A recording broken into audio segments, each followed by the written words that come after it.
Que Dieu vous bénisse. Aujourd'hui, nous revenons encore pour vous expliquer certaines choses que nous avons dites dans le passé. Nous avons dit que la bénédiction, c'est Dieu lui-même dans l'homme. Et cette bénédiction amène la richesse. Mais aujourd'hui, nous allons parler aussi de la malédiction. Est-ce que la malédiction amène la pauvreté? Pour comprendre cette question-là, il faut commencer par expliquer les premiers. La richesse, c'est quoi? Parce que quand on parle de la richesse, les gens pensent aux choses matérielles, à l'argent et à tout ce qui est tout autour de l'homme. Les véhicules, les maisons et toutes les histoires. Mais quand Dieu parle de la richesse, il ne parle pas de l'argent, il ne parle pas des maisons. Il parle de tout ce que la bénédiction amène, donc l'intelligence, le discernement, la capacité d'agir. Ce sont des richesses qui te permettent de jouir avec les biens qui sont dans le monde. Sans que tu ne sois compromis. Nous avons vu beaucoup de gens avoir l'argent, avoir le bien. Ils ont fini par tomber aux mains de l'ennemi. Je ne parle pas de ce que les gens pensent. Je parle de ce que... J'exprime la pensée de Dieu qui me démontre que la richesse n'a rien à voir avec les biens matériels. Ce sont les intelligences que Dieu met dans l'homme qui lui permet de s'organiser, qui lui permet de discerner, d'agir en temps réel, de comprendre les choses et de faire la volonté de Dieu même quand on est élevé. C'est ça ce que je pouvais expliquer sur la richesse. Et aujourd'hui, on va parler de la malédiction. La malédiction, c'est le contraire de notre Père. La malédiction en soi, c'est ce que vous appelez le diable. Donc le diable vient aussi posséder l'homme. Et il amène la pauvreté. Et cette pauvreté se manifeste au niveau de l'intelligence, de tout ce qu'on peut posséder, de l'incapacité de discerner du bien et du mal. Je prends l'exemple d'Ésaü avec Jacob. Jacob était béni, mais Ésaü à son tour, quand il est arrivé, son père Isaac n'a prononcé que des malédictions. Mais nous avons vu qu'Ésaü avait la richesse. Donc il avait les biens matériels. Il disait à Jacob, je n'ai pas besoin parce que je suis aussi comblé des biens matériels. Donc, quelqu'un qui est maudit peut avoir les biens matériels, mais il est pauvre sur le plan de l'intelligence. Il est pauvre parce que le diable n'amène jamais la richesse. À la place de l'intelligence, il amène la ruse. Et tout ce qui accompagne la ruse. Cet homme est un homme pauvre. Il peut avoir l'argent, il peut avoir tout, mais tout en étant pauvre. Donc la pauvreté n'a rien à voir avec les biens matériels. Tout le monde peut avoir le bien matériel.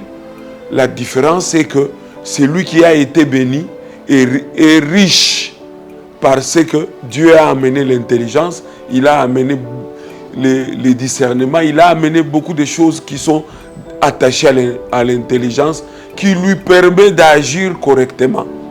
Mais par contre, celui qui est sous la malédiction, lui, il peut avoir le bien matériel, mais tout en étant méchant, tout en étant mauvais, tout en étant rempli de toutes sortes de méchanceté.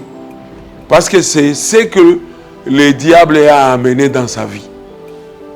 C'est pourquoi dans ce monde, croire que quelqu'un est sous la malédiction parce qu'il manque du pain à manger, parce qu'il manque à manger ou il n'a pas de maison, c'est une erreur. Une erreur grave.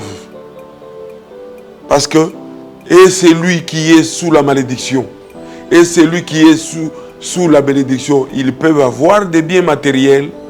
La différence, c'est dans leur agissement. La différence, c'est dans leur comportement. La différence, c'est dans leur compréhension des choses. Que Dieu vous bénisse.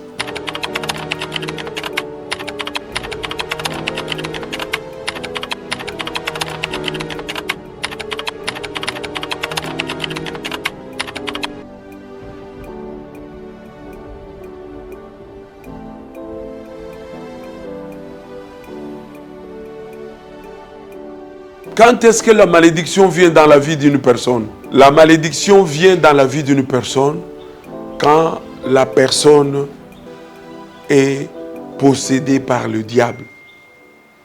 Parce que de la même façon que Dieu veut habiter avec nous, mais le diable aussi vient aussi habiter dans un corps humain. Donc la malédiction, c'est le diable lui-même qui vient habiter dans ton corps. Voilà. La malédiction vient habiter en vous. Et c'est le plus grand danger. Parce que vous allez embrasser tout ce qu'il amène avec lui. Et ça va se manifester en parole et en acte. Dieu entre par l'oreille. C'est la plus grande porte. Et le diable aussi entre par l'oreille. Il entre par ce que tu entends. Le jour où Ève a entendu le serpent, c'est par son oreille que les yeux se sont ouverts. Donc l'oreille est la plus grande porte qui peut recevoir. Et le Seigneur, ou le méchant peut passer aussi par là. Le diable entre aussi par là. C'est pourquoi les enfants de Dieu ont besoin de discernement qui leur sert comme un tamis. Tout ce qu'ils entendent, tout n'y entre pas. Nous prenons juste ce qui est bon, ce qui peut nous aider à avancer. Et le reste, on le jette. Voilà.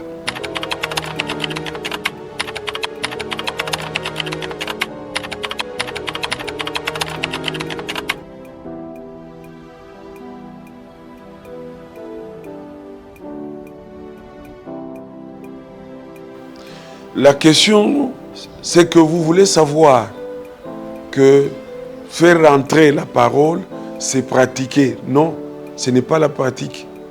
Le discernement, c'est la compréhension de l'idée de celui qui te parle. Est-ce qu'il est poussé par le Saint-Esprit ou il est poussé par le diable? Car la Bible dit, c'est par le Saint-Esprit que le poussé du Saint-Esprit que les hommes ont servi les seigneurs. Même les prophètes prophétisent par le poussé du Saint-Esprit. Maintenant, s'il y a quelqu'un qui te parle, la première des choses à chercher à savoir, qui est derrière lui. Et le discernement, c'est un don que vous devez recevoir, qui vous donne la capacité à comprendre ou à saisir la vérité dans tout ce que les hommes disent.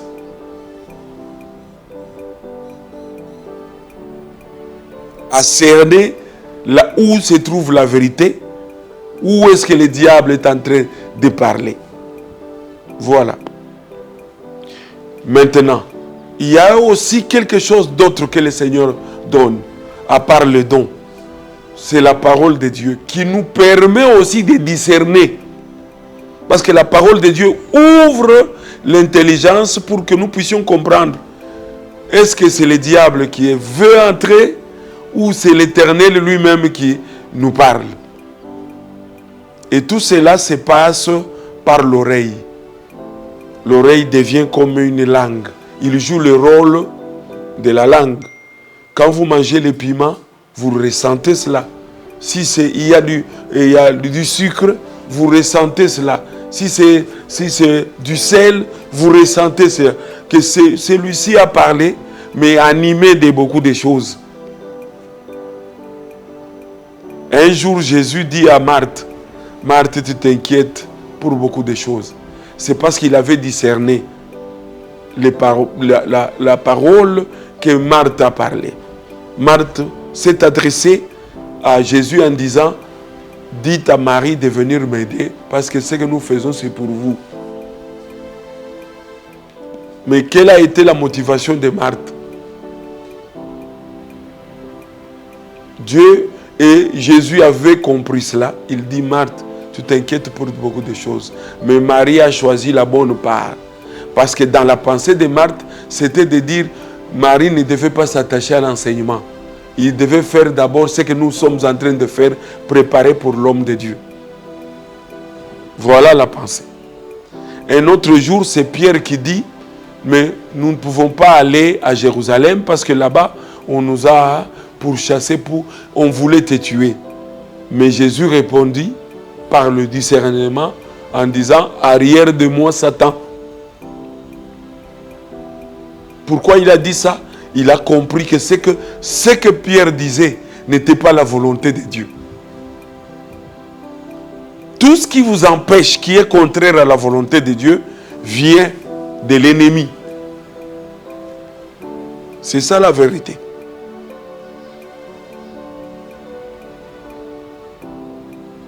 Et le discernement nous permet de comprendre que ceci vient du malin ou ceci vient du Seigneur. Que Dieu vous bénisse.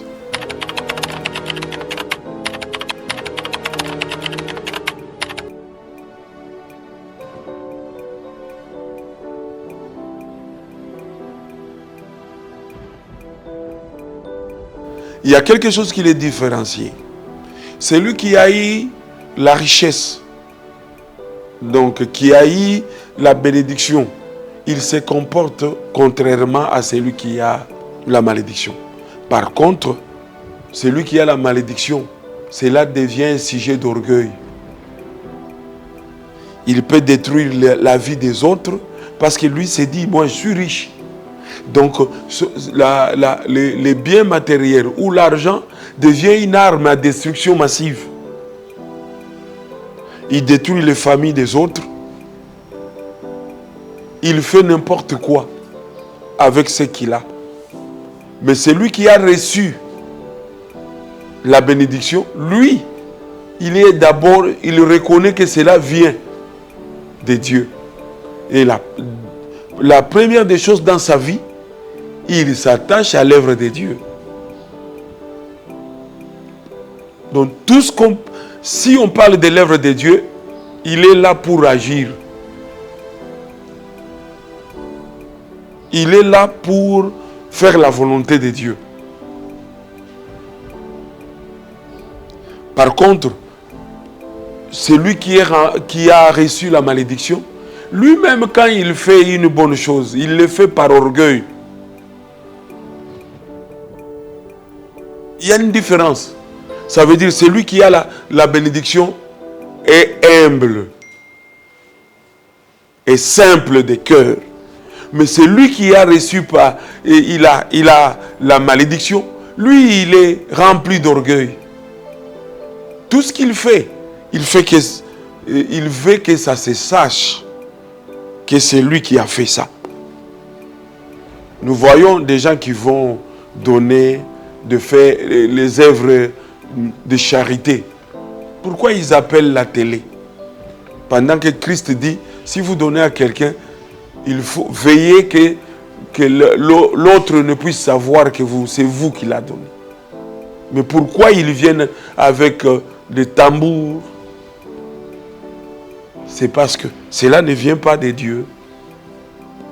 Vous comprenez? Il y a une différence totale dans tout ce que nous faisons entre celui qui est béni de Dieu et celui qui a la malédiction. Voilà.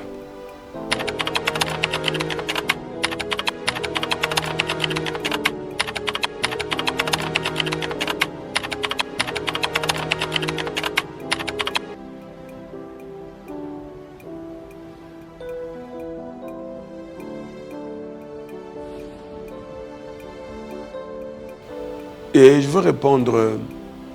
Je commence par la première question. Vous les enfants de Dieu, où vous voulez avoir la bénédiction, c'est par la parole qu'il y a la bénédiction.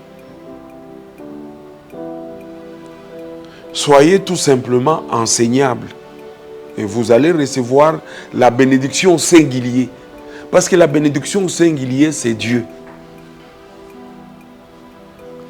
Les bénédictions au pluriel font partie de la richesse que la bénédiction singulière a ramenée dans la vie de celui qui l'a reçu. Je vais donner un exemple. Joseph est arrivé en Égypte, vendu par sa famille, qui l'a vendu aux Madianites.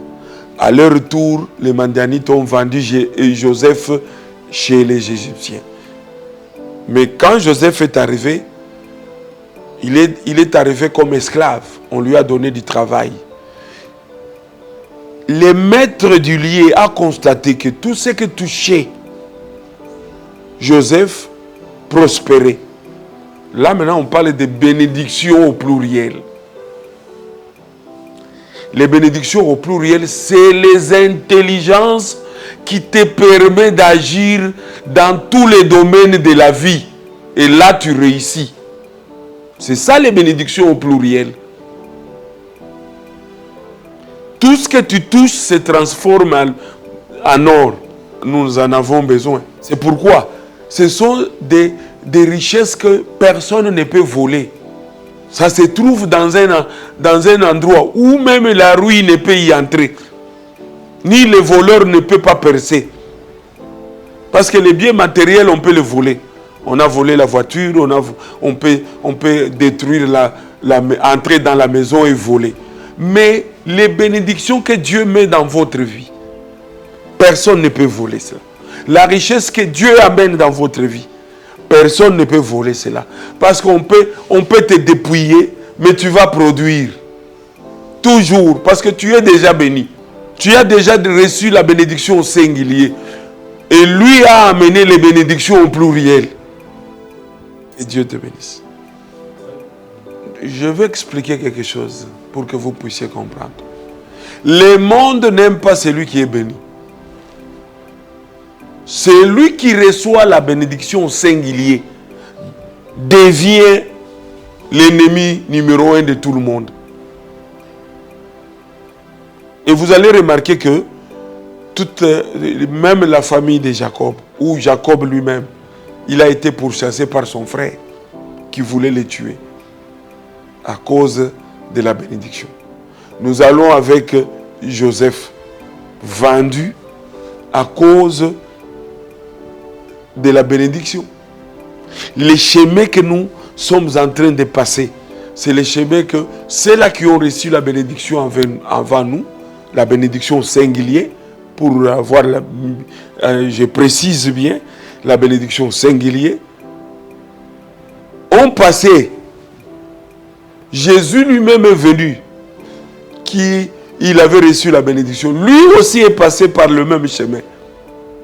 Donc, recevoir la bénédiction singulière, c'est entrer en rébellion contre la malédiction.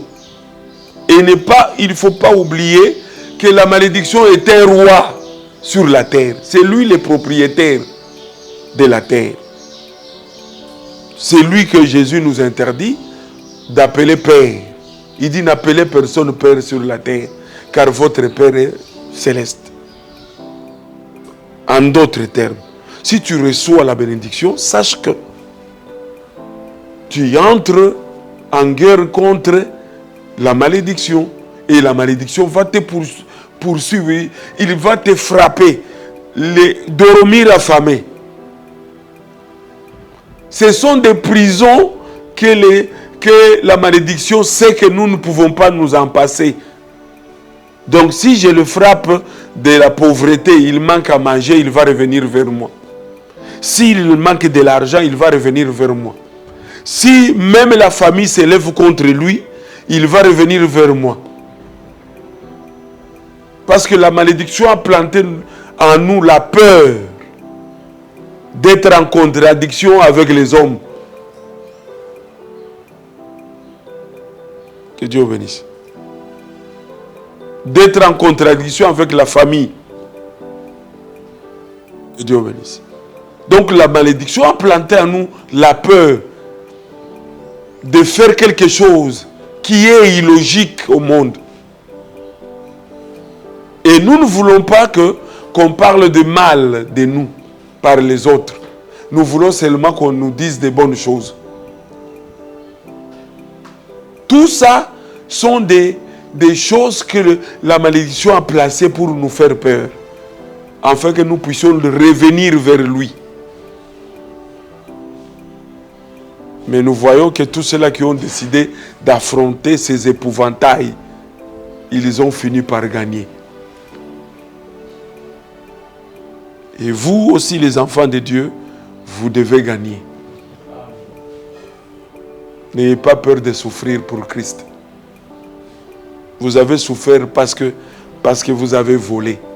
Vous avez souffert parce que vous avez menti. Vous avez souffert parce que vous n'aviez pas de travail. Vous avez souffert parce que vous n'aviez pas à manger. Maintenant,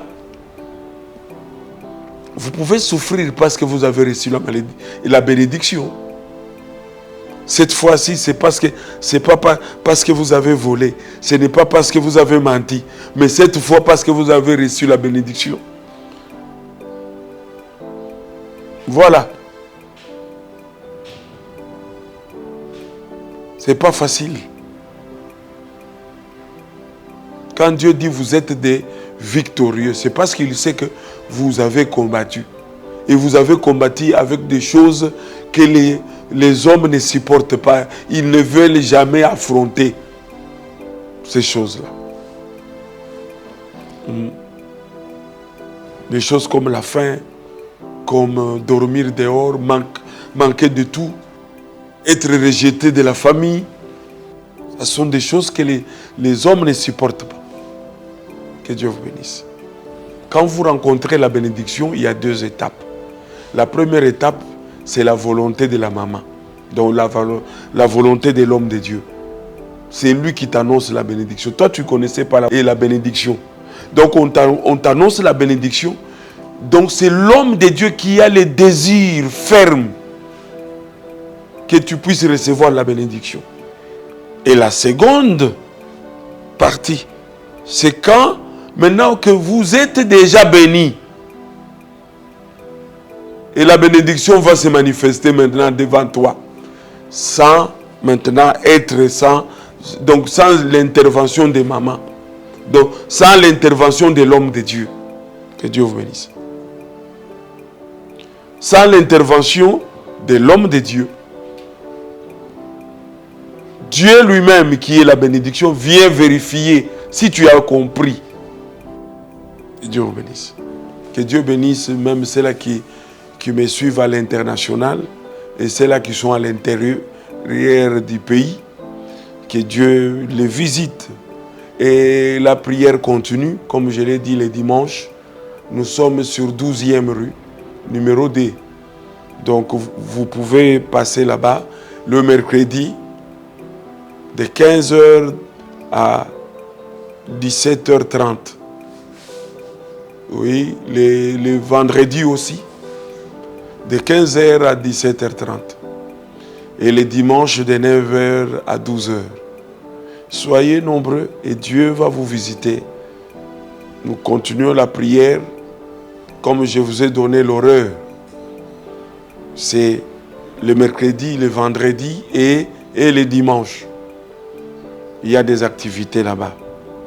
Le mercredi, c'est à 15h jusqu'à 17h30. Et le vendredi, c'est aussi à 15h. Et le dimanche, c'est dans la matinée. Nous sommes là à partir de 9h. Et nous terminons à 12h. Que Dieu vous comble de tout ce que vous avez besoin. Et que Dieu vous explique davantage ce que j'ai expliqué en peu de mots. Que Dieu vous bénisse.